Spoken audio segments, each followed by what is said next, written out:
अधूरे वादों की बारिश। बारिश उस दिन भी हो रही थी जब नीलम ने पहली बार आरव को देखा था।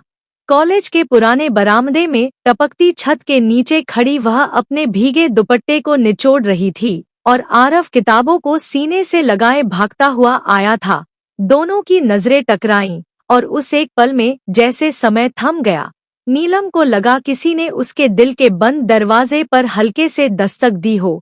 आरव मुस्कुराया और माफी मांगते हुए बोला कि रास्ता फिसलन भरा है।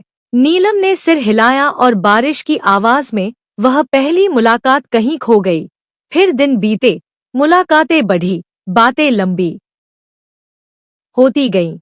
आरव का सपना लेखक बनने का था और नीलम शिक्षिका बनना चाहती थी।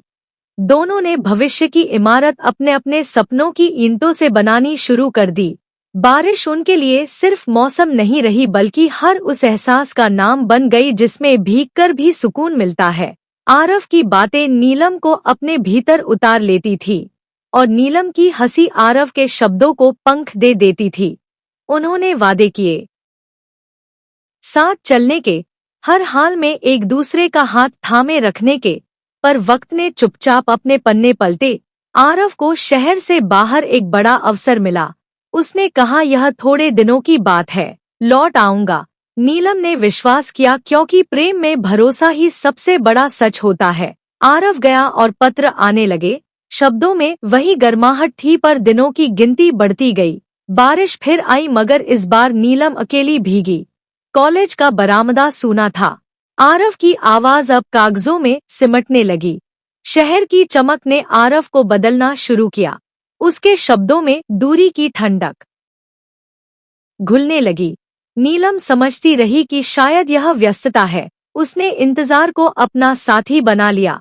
हर शाम खिड़की के पास बैठकर वह आसमान से गिरती बूंदों से बातें करती और खुद से कहती कि वादे टूटते नहीं, बस देर से पूरे होते हैं। पर एक दिन पत्र आना बंद हो गए। फोन पर जवाब आने लगे, फिर बात करेंगे, काम बहुत है। और फिर एक लंबी खामोशी। नीलम के भीतर कुछ टूटता रहा। उसने पढ़ाना शुरू कर दिया। बच्चों के सवालों में वह खुद को व्यस्त रखती, पर हर किताब के पन्ने पर आरव का चेहरा उभर आता। बारिश अब उसे चुभने लगी थी। वह उसी बरामदे में गई जहां पहली मुलाकात हुई थी। छत अब भी टपकती थी पर भीतर कुछ सूख चुका था। महीनों बाद खबर मिली कि आरव ने किसी और से शादी कर ली है।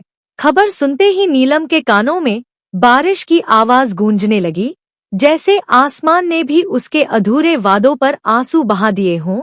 वह रोई नहीं, बस लंबे समय तक खामोश बैठी रही। उस रात उसने सारे पुराने पत्र एक डिब्बे में रखे और पहली बार महसूस किया कि प्रेम सिर्फ पाने का नाम नहीं, बल्कि खोकर भी किसी को बुरा न चाहने की ताकत का नाम है। समय बीतता गया। नीलम की जिंदगी पटरी पर लौटती दिखी। वह अच्छी शिक्षिका बनी। बच्चों के बीच उसकी मुस्कान लौट आई। पर बारिश आज भी उसे उसी मोड़ पर ले जाती जहां वादे अधूरे रह गए थे। वर्षों बाद एक दिन स्कूल के कार्यक्रम में आरव सामने खड़ा मिला। आंखों में थकान और होठों पर अधूरी मुस्कान। दोनों ने औपचारिक बातें की। पुराने जख्मों पर नमक नहीं छिड़का।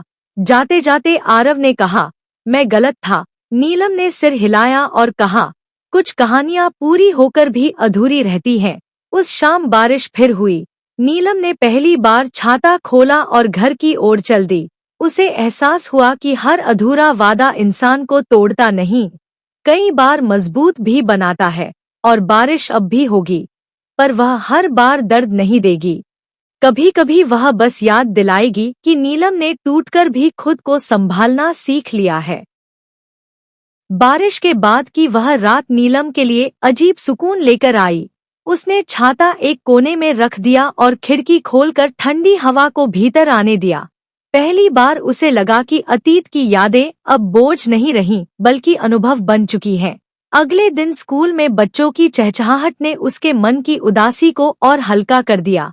वह पढ़ाते हुए बार बार यही सोचती रही कि जीवन किसी एक मोड़ पर रुकता नहीं, वह आगे बढ़ने का नाम है।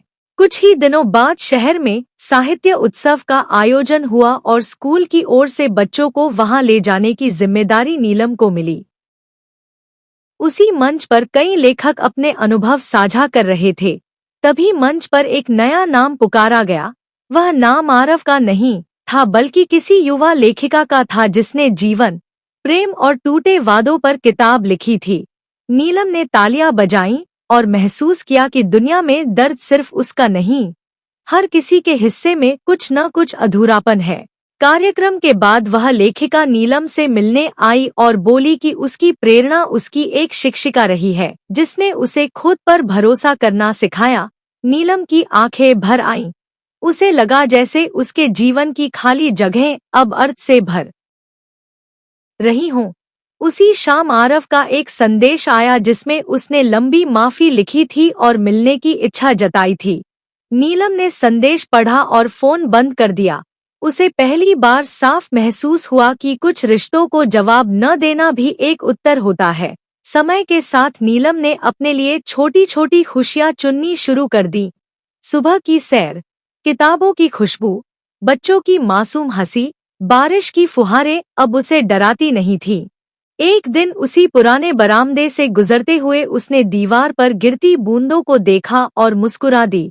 उसे लगा जैसे अधूरे वादों की बारिश अब थम चुकी है। उसके भीतर एक नई शुरुआत जन्म ले चुकी है। नीलम ने समझ लिया कि प्रेम अगर साथ न भी मिले तो आत्मसम्मान और आत्मशांति जरूर मिलनी चाहिए, और इसी एहसास के साथ उसने आगे बढ़ने का फैसला किया, बिना पीछे मुड़े, बिना किसी शिकायत के, बस खुद के साथ ईमानदार रहते हुए।